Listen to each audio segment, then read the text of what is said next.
The gold-embossed invitation arrived on heavy cardstock, the perfect embellishment to its ornate calligraphy. I had never met my distant cousin Edward, but according to the invite, he was eager to welcome me into the family properly by hosting me at his countryside manor in England. As a 22-year-old still finding my way after university, a fully funded trip abroad sounded like a dream. I had no idea then that it would become a nightmare. The Uber driver was reluctant to take me all the way to the address I showed him, an isolated country road far from any main towns.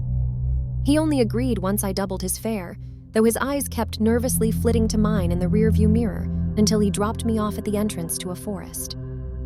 It was there I found the worn sign pointing me down the overgrown path to Greythorne Manor, flanked by ominous statues of hooded figures.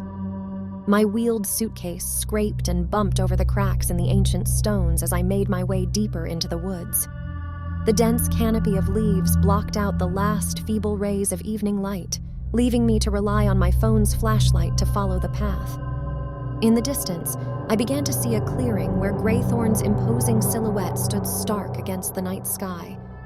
By the time I emerged from the woods, the last traces of daylight had vanished. With no signs of life around, I felt a creeping sense of foreboding. Had the invitation been some kind of prank? As I reached to bang the ornate metal knocker, the heavy door slowly creaked open on its own. "Hello?" I called out timidly. "Edward, it's me, Amelia." Only silence answered as I crossed the threshold. My voice echoed emptily through the dusty halls as I made my way to the sitting room, its dying embers in the fireplace offering little warmth or light. A stale, metallic tang hung in the air that I couldn't place. Where was everyone? Just as I turned back towards the hall, the door slammed shut behind me, making me cry out in alarm. A tall, well-dressed man was silhouetted there, regarding me with pale eyes that glinted in the firelight. "You must be our guest of honor," he said smoothly. "We've been expecting you, Amelia. I am Lord Edward Greythorne." His thin lips stretched into a smile that didn't reach his hollow gaze. Before I could respond, he grasped my arm with a vice-like grip that made me wince. "Come, you must be famished from your travels. Allow me to welcome you to Greythorne properly." I struggled to keep up as Edward pulled me down a darkened staircase to the depths below, his lantern casting twisting shadows across damp stone walls. I could hear shrieking and cackling echo up through the inky blackness. Edward paused before a heavy wooden door, the metallic scent of blood now cloying and inescapable. As he flung open the door, the lantern light illuminated a scene from my most hellish nightmares. There, around a table strewn with gore and viscera, were the withered relatives I was meant to meet. They gnashed and fought over strips of red raw flesh, oblivious to my arrival. In terrified disbelief, I realized it was human remains. I recoiled in horror only to feel Edward's grip on my arm tighten like a vice. "Don't be rude, dear Amelia," he rasped in my ear. "We've prepared a special welcome, just for you." His manic laughter was cut short by a resounding bang. Edward wheeled around, releasing me in surprise. "What was that?" He hissed to the others. They were on their feet in an instant, peering towards the doorway. My mind raced. Should I try to slip past them and run? But where? As I hesitated, another deafening crack split the air, followed by shrieks from the hallway. A hulking figure appeared in the doorway, wreathed in smoke, its features obscured.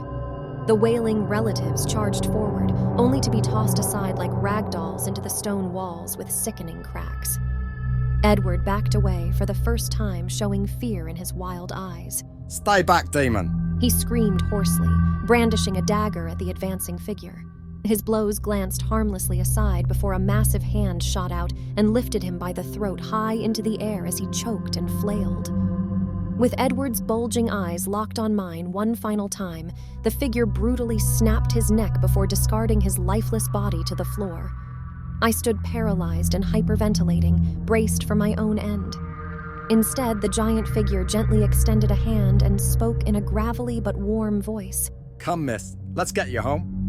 I hesitated only a moment before taking the hand of my mysterious rescuer, leaving that depraved charnel house behind. As we stepped out into the moonlit woods, I finally glimpsed his face in full, Rugged features, kind eyes, and a bushy beard split by a grin. Name's Nigel, groundskeeper at Greythorne. He said, seeing my shock. I'll keep watch for the strange folk, not all so lucky as you to leave. Let's fix you up with some tea. At that, I smiled, a broken laugh escaping my lips. I had never been happier to take tea with a groundskeeper, but I would never see another invitation the same way again. If you like these stories, don't forget to hit that subscribe button on the right. Smash the bell button on the channel to get notified of new upcoming videos, and make sure you like this video.